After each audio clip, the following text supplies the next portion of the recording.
Welcome to another installment in my complete chronological rewatch, where I'll be going back through almost every Star Wars film and show as I work my way to the Rise of Skywalker.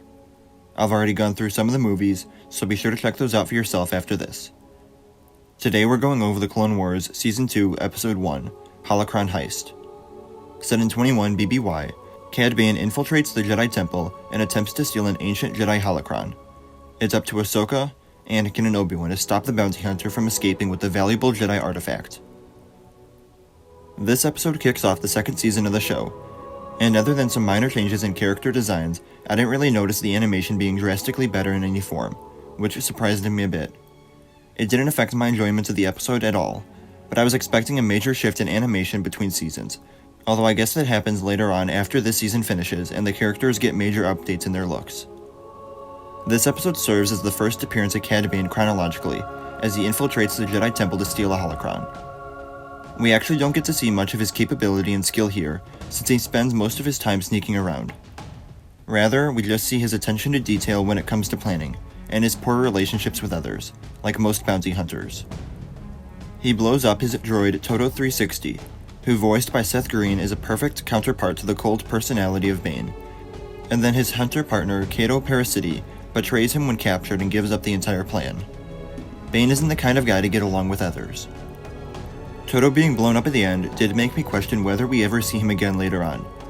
I feel like we do, but Bane wouldn't have gone back to retrieve the pieces of him, and that bomb probably blew up most of his parts beyond repair anyway.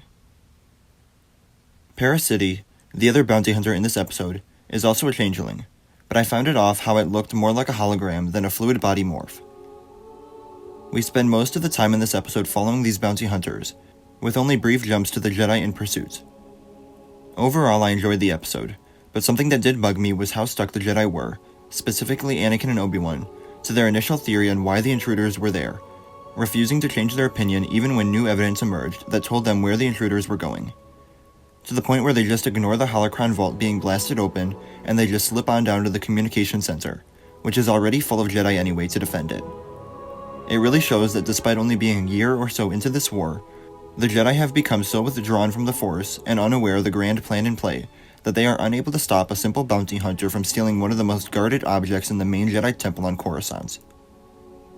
Through spending more time in the Jedi Temple and getting to spend time with the Jedi in their home base, we get to catch up with where they're at right now with the war going on, and it's obvious that they are not at the height of their power anymore.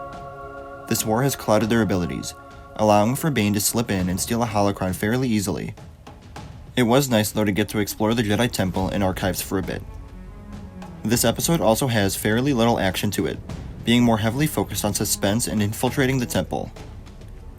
We get the opening battle on Felucia, which teaches Ahsoka an important lesson and reminds us how young she still is after one season.